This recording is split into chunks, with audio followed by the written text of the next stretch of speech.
Hi friends, good morning. అందరూ బాగుండాలి, అందులో నేను ఉండాలి. ఈరోజు ఏంటంటే చెప్పేది, నేను ఈ 5-6 రోజుల సంది బాగా వర్షం పడుతున్నది కదా. ఈ సిటీలో ఓలా ఊబర్ నడిపే క్యాబ్ డ్రైవర్లు చాలా జాగ్రత్తగా ఉండాలి. ఏంటంటే వాన పడుతుందని కస్టమర్లు ఆటో కానీ క్యాబ్ కానీ బుక్ చేసుకుంటారు. బుక్ చేసుకొని వాళ్ళు వచ్చి, బాబు స్పీడ్గా పోనీ బాబు, అర్జెంటు ఆఫీస్ లేట్ అవుతుందని చెప్తారు.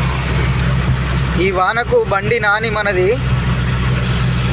బ్రేకులు రావు, కస్టమర్లు స్పీడ్ పోనీ బాబు అంటారు. ముందు పోతే ఏదన్నా సడన్ బ్రేక్ వేస్తారు. ఆ బ్రేక్ వేసే టైంలో మనకు బ్రేకులు రావు, మనం వెళ్ళి వేరే బండిని గుద్దుతాం. ఆ గుద్దినప్పుడు ఈ కస్టమర్లు ఏం చేస్తారు, దిగి వెళ్ళిపోతారు అంతే. మన దిక్కు ఏమాత్రం మాట్లాడరు కస్టమర్లు. ఈ వాన పడి బాగా రోడ్ల మీద నీళ్లు నిలవడం వల్ల ఎక్కడ గుంత ఉన్నది, ఎక్కడ రోడ్డు రిపేర్ ఉన్నది, అసలే రోడ్లు బాగాలేవు సిటీలో. చూడండి, మొత్తం బొందలే ఉన్నాయి. అందుకోసమే మనం చాలా జాగ్రత్తగా వెళ్ళాలి. వాళ్ళు స్పీడ్ వెళ్ళినంత మాత్రాన మనం స్పీడ్ మాత్రం ఏమాత్రం పోకూడదు. బ్రేకులు రావు ఫ్రెండ్స్. ఓకేనా? బాయ్.